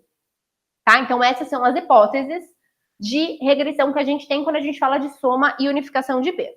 Eu tive um caso exatamente desse daí. Semiaberto e celular. Mas ele não regrediu, não. Jura? Não regrediu. Cautelarmente, nem depois? Nem depois. Nós fizemos um recurso, aí teve... Que legal! Mas ele não regrediu. Mas foi celular ou, tipo assim, bateria, fio, sabe essas coisas? Eu acho que paguei eu. Quer ver? Porque às vezes... Tem uns 3, 4 anos. Ah, e aí tá. o que me chamou a atenção é que nós conseguimos desenrolar ali com o diretor. Conseguiu manter. Ficou lá, tudo documentado, registrado. Sim. Na porque às vezes é falta média. Tá. E aí, mas agora que você falou, eu acho que de repente... poderia ser tipo... O sapato dele, eu acho que foi apenas um carregador. Então é isso. Não foi um telefone. É média. Assim. Falta média, normalmente a falta grave, ela tem o condão de te regredir até cautelarmente. Uhum. Porém, se for falta média, aí não. Porque ela não tem a competência de mudar a data base do cálculo. Uhum. Entendeu? Então, quando normalmente muda a data base, que é a questão da falta grave, aí vai ter normalmente a cadeia fecha. Eu acho que dentro da cadeia tinha um aparelho de celular. Ele só queria carregar. E aí, como ele estava indo na rua, ai, gente. Ele pegou na revista, dentro do sapato. Não, é só um carregador, né? Meu Deus do céu. Eles colocam... Nossa, eles criam fundo falso. Os caras são... Se eles usassem essa inteligência para o bem, o Brasil seria mega desenvolvido. E quando você descobre como a mulher entrou com droga ou alguma coisa, carregador de celular, para dentro do presídio, você fala, mas é sério? É muito difícil. Come tudo isso? Que tamanho! Como, né? O pessoal é inventivo. Mais criatividade. Vamos lá. Pena privativa de liberdade e restritiva de direitos. Aqui o negócio é mágico. Eu amo. Quando a gente tem uma soma de pena... Ai, me risquei. Quando a gente tem uma soma de pena, pode ocorrer a reconversão da restritiva de direitos em privativa de liberdade. Então, vamos supor, somam 4 anos, reincidente, vamos supor, converteu em privativa de liberdade. Reconverteu. Agora, se a gente tem uma unificação, aí a gente fala, vamos supor, o exemplo do Nutti. Tem 12 furtos, era uma pena de 12 anos, foi reconhecida a continuidade delitiva, uma pena de 1 e pouco, pode virar restritiva de direitos, porque ele é reincidente, mas tudo bem. E aí, assim, é que nesse caso ele seria, não seria reincidente específico, olha que mágico, porque todos os crimes serão cometidos na mesma data. Então, não tem trânsito em julgado da condenação. Ele não é reincidente específico, apesar de ter cometido todos os mesmos delitos, né? Todos os delitos serem iguais. Então, aqui, em caso de unificação, pode ocorrer a conversão da PPL por PRD. Deu para entender? Beleza. A soma ou unificação deve ocorrer em cima da pena que falta cumprir. Falei para vocês, porque pena cumprida é pena extinta. Exemplo, o sujeito cumpre uma pena de 12 anos em regime inicial fechado. Cumpre o quantum necessário e progride para o regime semiaberto. Faltando, nossa, justamente o exemplo que eu dei, eu nem lembrava que eu tinha escrito aqui. Faltando 3 anos para finalizar, né, para cumprir a pena dele, recebe-se na VEC uma nova condenação de 1 ano, e aí essa pena vai ser somada aos 3 anos faltantes. E não na pena de 12 anos. Então, em regra, ele pode permanecer em regime aberto. Tá? Recurso especial admitido como representativo da controvérsia. Julgamento submetido à sistemática dos recursos repetitivos. Pena restritiva de direitos e pena privativa de liberdade, execução simultânea. A lei contempla a possibilidade de conversão da pena restritiva de direitos quando o apenado venha a ser posteriormente condenado à pena privativa de liberdade.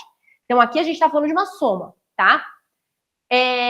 Sobrevindo a condenação por pena privativa de liberdade no curso da execução da pena restritiva de direitos, apenas serão objeto de unificação, com a reconversão da pena alternativa em pena privativa de liberdade, ressalvada a possibilidade de cumprimento simultâneo aos apenados em regime aberto e vedada a unificação automática nos casos em que a condenação substituída por pena alternativa é superveniente. Então, vamos supor, aqui a gente tem possibilidade de uma pena restritiva de uma condenação, pena privativa de liberdade em regime aberto, tá? Então, ele foi condenado em regime aberto. 3 anos no regime aberto. Porém, ele cumpria uma pena restritiva de direitos. Se a condenação dele é em regime aberto, por que ele não poderia continuar cumprindo a restritiva de direitos? É como se ele estivesse saindo para trabalhar. Então, é cabível essa manutenção da restritiva de direitos, mesmo em caso de privativa de liberdade. Não dá regime inicial semiaberto, ele tinha que prestar serviço à comunidade, enfim. Normalmente, reconverte-se a PRD em PPL. E aí, soma a pena. Tá? Condenado em cumprimento de pena. Cumprimento de pena privativa de liberdade. Nova condenação. Pena restritiva de direitos. Unificação das penas. Reconversão automática da pena restritiva de direitos em pena privativa de liberdade. Descabimento. Conforme a tese firmada no tema número 1106 do STJ, sobrevindo condenação por pena privativa de liberdade no curso da execução da pena restritiva de direitos, as penas serão objeto de unificação, e aí aquele mesmo entendimento. A unificação ela não pode ser automática se ele conseguir manter o cumprimento da restritiva de direitos. Por exemplo, em caso de condenação em regime aberto. Um outro exemplo, que eu não acho em doutrina, mas que tem muito na minha mente, é quando é prestação pecuniária. Quando é prestação pecuniária, tudo bem, eu vou ser preso, mas a família pode pagar a multa para ele. Entendeu? Então, por que eu vou reconverter em PPL? Ele paga a prestação pecuniária e inicia o cumprimento dessa privativa de liberdade. E aqui a gente não pode esquecer que, quando a gente fala de uma reconversão da PRD em PPL, o tempo da reconversão ele tem que ser considerado como pena cumprida. Da reconversão não, desculpa, da PRD. Então, ele já cumpriu a PRD por 3 meses, esse tempo vai ser considerado como pena cumprida, tá? Dúvidas até então, pessoal de casa? Vamos lá. A soma das penas deve ser realizada a depender da situação. Então, vamos lá. Se a nova condenação se refere a fato praticado antes do início da execução da pena restritiva de direitos, a PRD deve ser suspensa. Então, vamos supor, o cara cometeu um tráfico. Tá? Tá cumprindo, tá respondendo em liberdade. Aí, ele em liberdade, vai lá e comete um furto. Esse processo, ele anda mais rápido, o processo do furto. Então, o furto, ele é condenado a uma pena restritiva de direitos. Depois, quando ele já está em cumprimento dessa pena restritiva de direitos, vem essa pena de tráfico, 5 anos no fechado. Esse fato é anterior ao furto. Não é uma falta grave. Não é um descumprimento de nada. Ele estava respondendo já. Ele cometeu o tráfico antes de cometer aquele furto. Aqui o processo do furto andou mais rápido, porque é mais simples. Então, aqui, suspende-se o cumprimento. Isso daqui é muito importante, porque pouco advogado sabe disso, e aí junta tudo. Porque o juiz de execução, ele não vai falar que suspende, ele vai unificar. Ele vai reconverter em privativa de liberdade. Ele vai suspender essa restritiva de direitos, o cara vai cumprir o regime fechado, cumprir lá para o semiaberto, para o aberto, quando cabível a volta, né, do cumprimento da PRD, quando ele estiver, por exemplo, no regime aberto, aí ele volta a cumprir. Essa pena restritiva de direitos não vai ser reconvertida porque o fato ele é anterior. Tudo bem até aqui? Agora, vamos supor, o cara cometeu um furto. Aí ele está cumprindo a pena do furto. Aí ele vai e ele comete o estelionato. Tá? Aqui ele está cumprindo a PRD. Nesse estelionato, ele é condenado numa privativa de liberdade. Vamos fingir que aqui é furto, tá? Porque acho que aí vai ser reincidente específico, acho que vai ser mais fácil, ao invés de estelionato. Furto e furto. Furto cabe PRD, mas como ele é reincidente específico, não cabe PPL nele.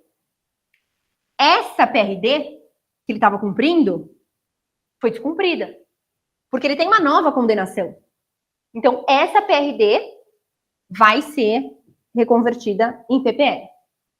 Tá? Condenação por fato anterior, suspende PRD e ele vai cumprir primeiro a PPL.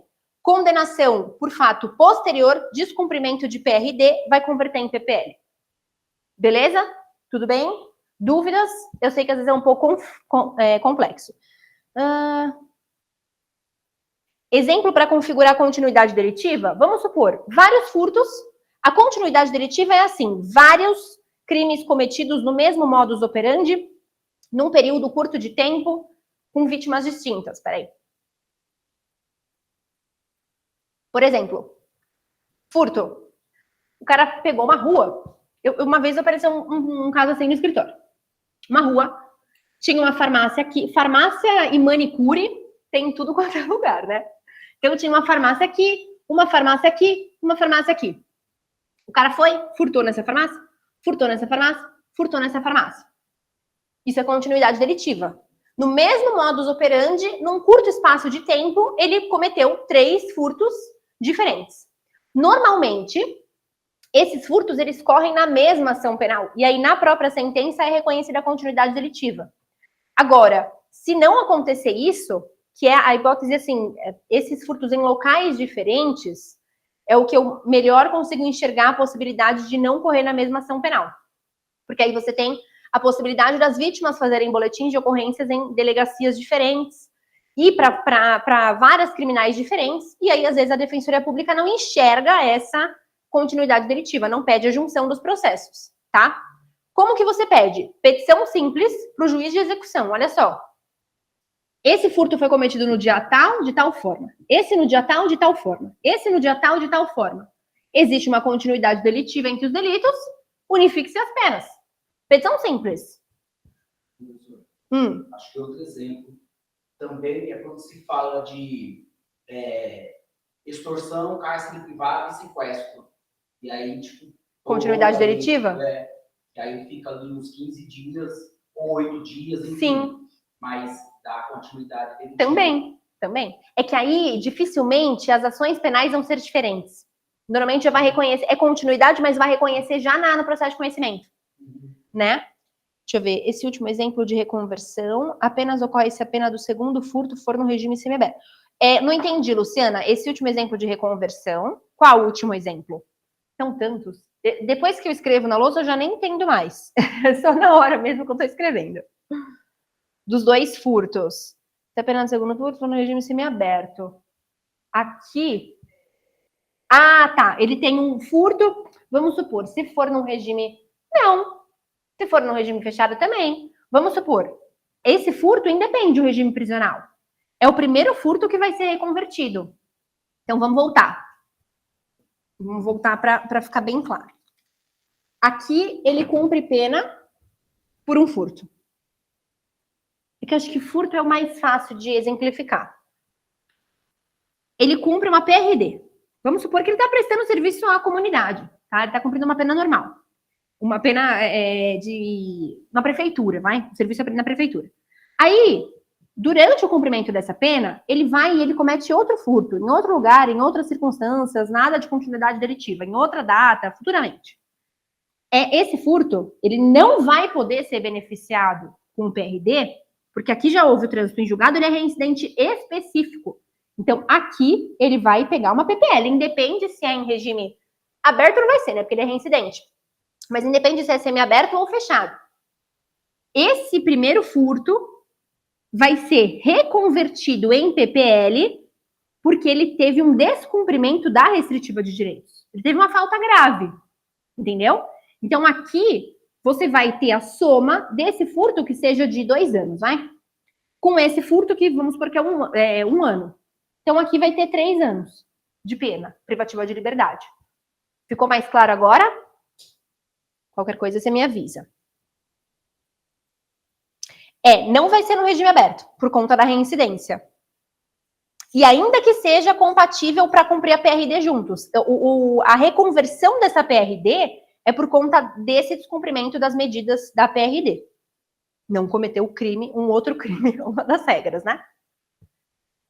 Ficou claro, pessoal? Eu sei que isso é meio complexo. Aí a gente entra na polêmica de reclusão e detenção. O NUT, ele segue o entendimento atual do STJ, ele fala assim, nesse contexto pode-se somar as penas de reclusão e detenção com a finalidade de eleição do regime ideal de cumprimento, afinal, mesmo a pena de detenção, quando houver regressão, está sujeita ao regime fechado. Então ele fala assim, as duas penas são privativas de liberdade. Então, não importa se é reclusão ou detenção, se a pena de detenção ela pode ser cumprida num regime fechado em caso de falta grave, com a unificação pode ser cumprida também. E o STJ está falando isso. Então, ele está convertendo, ele está com a unificação de reclusão e detenção, determinando o regime inicial fechado. Tá? Está possibilitando isso. Miranda, Rafael de Souza Miranda, que é um defensor público, ele fala, não é possível a soma das penas de reclusão e detenção, posto que incompatíveis. A solução é o cumprimento sucessivo, artigo 69 do Código Penal, iniciando-se pela pena de reclusão. Tá? Aí aqui eu trouxe jurisprudência. STJ. Vocês lembram que o TJ de São Paulo estava falando, não pode não. Unificação das penas de reclusão e detenção. Possibilidade. As reprimendas de reclusão e de detenção devem ser somadas para fins de unificação de pena, tendo em vista que ambas são modalidades de pena privativa de liberdade. Reclusão com detenção, reprimendas da mesma natureza, somatória, possibilidade. A teor do artigo 111 da Lei de Execução Penal, na unificação das penas, devem ser consideradas cumulativamente, tanto as reprimendas de reclusão quanto as de detenção. Pena de reclusão e detenção, fixação de regime inicial de cumprimento de pena, somatória, impossibilidade. Aqui, atenção, muita atenção. Lembra que eu falei para vocês? Uma coisa é juízo de conhecimento, aplicar, fazer aquilo que eu fiz erroneamente no meu estágio na primeira Câmara Criminal, somando detenção e reclusão. Isso não pode. Reclusão até regime fechado, detenção até regime semiaberto. Você não pode, juiz de conhecimento, somar essas penas. E aqui ele fala, num recurso especial, agravo regimental num recurso especial. Penas de reclusão e detenção. Fixação de regime inicial de cumprimento de pena, somatório, impossibilidade, regime correspondente a cada um dos crimes. Então, ele vai ter uma condenação a 4 anos de reclusão no regime fechado, a 6 meses de detenção no regime aberto, por exemplo. Totalmente cabível isso, tá?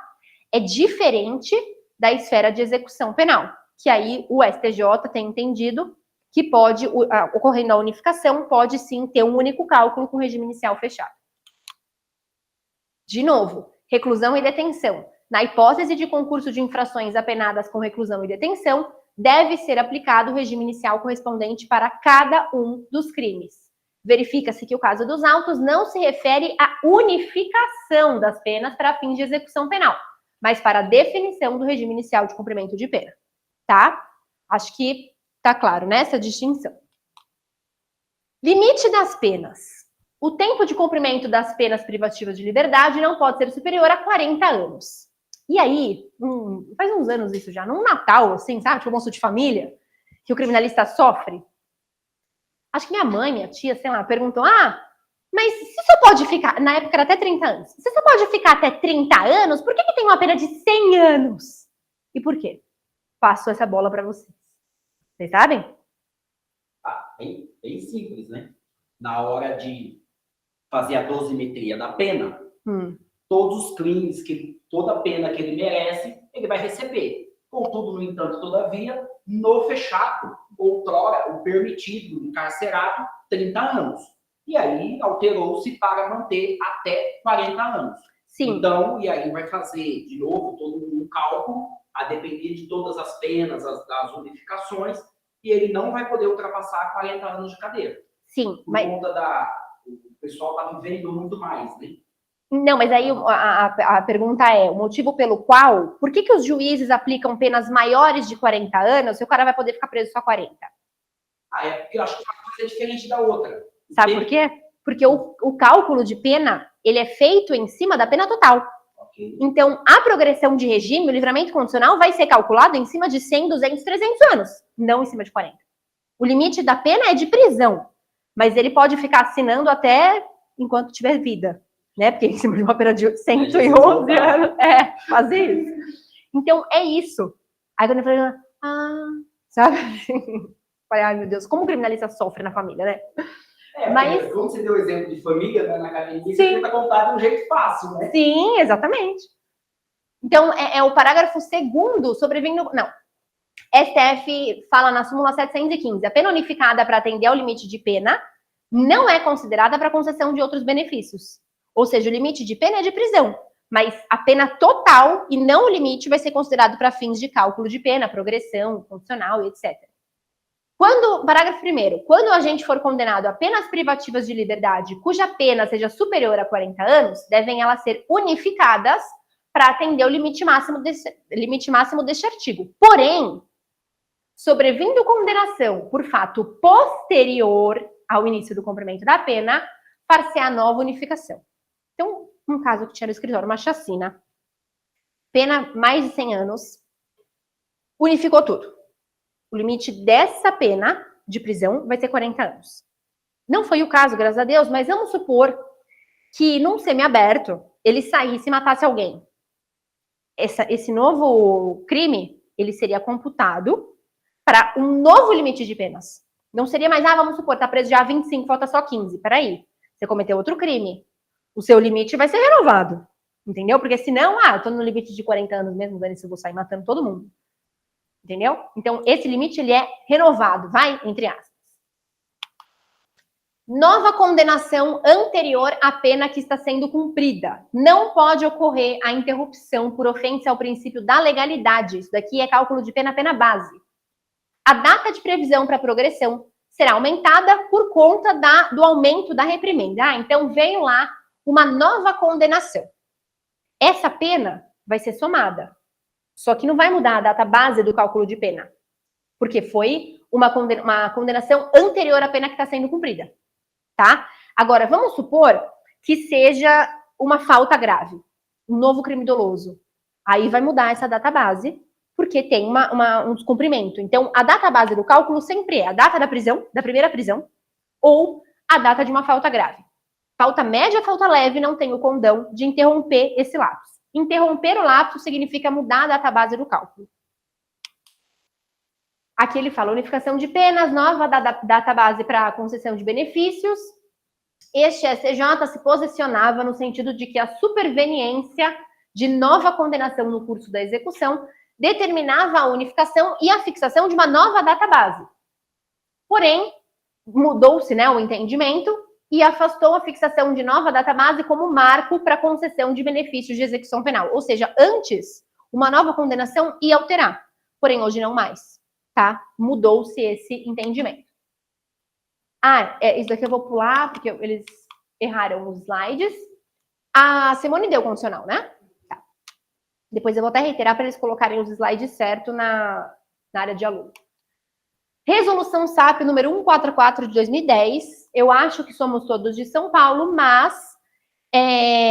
Deixa eu ver dúvidas aqui, pessoal. Peraí. Progresso. Exatamente. Agora que eu vi que vocês também responderam. Peço desculpas, ignorei vocês solenemente. Aqui. Então, opa. Volta. Então, vamos lá. Resolução SAP 144 de 2010, válida no estado de São Paulo. Ela fala o seguinte, artigo 90. O cometimento de falta disciplinar de qualquer natureza, durante o período de reabilitação, acarreta a imediata interrupção do tempo até então cumprido. Parágrafo único. Com a prática de nova falta disciplinar, exige-se novo tempo para reabilitação. Vou traduzir isso daqui para vocês, porque a resolução SAP tem uma escrita bem ruim. Quando a gente fala de falta grave, nós temos ali, ou até, normalmente, o período de reabilitação do bom comportamento. Falta grave, 12 meses. Média, 6 meses. E leve, 3 meses.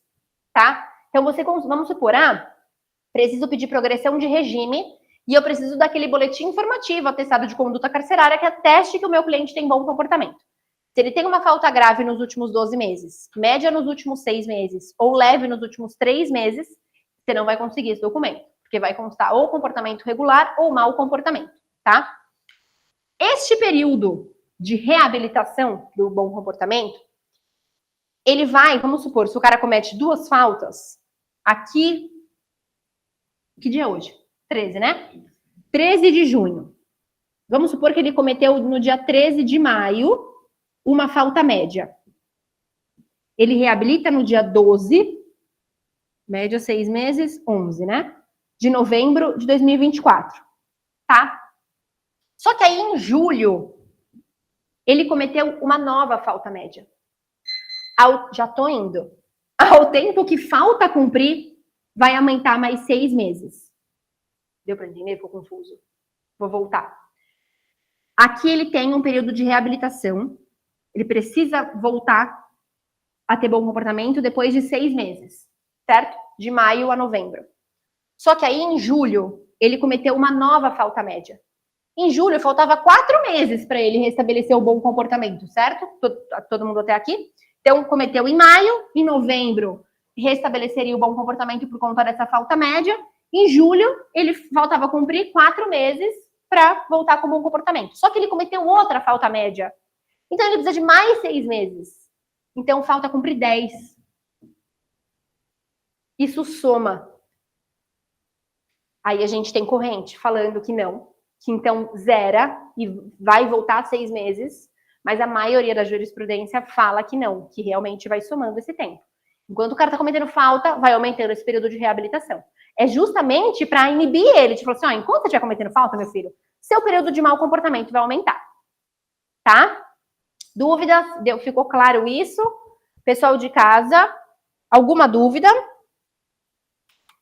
Vou deixar de novo o QR Code do meu Instagram, para quem não me segue, me seguir lá. Lá eu falo principalmente com jovens advogados, dou consultoria, pareceres jurídicos, enfim. Mostro lá a prática da advocacia criminal, que às vezes é triste. Às vezes a gente vê cada desgraça que a gente nem imagina. Obrigada, pessoal. Bom dia para vocês. Peraí, já pegou algum caso de 2 faltas graves em um mês? Como funciona o cumprimento? Se ele tem, por exemplo, 2 faltas graves em um mês, em regra, ele vai ter que fazer 2 anos para recuperar o bom comportamento. Ele fica 24 meses com mau comportamento. Obrigada, Estela. Pessoal, se vocês ficaram com qualquer dúvida, G, beijo. Sacanagem você não vir pessoalmente, hein? Mas qualquer dúvida, podem me mandar lá no Instagram que a gente vai conversando, tá bom? Tchau, pessoal. Obrigada.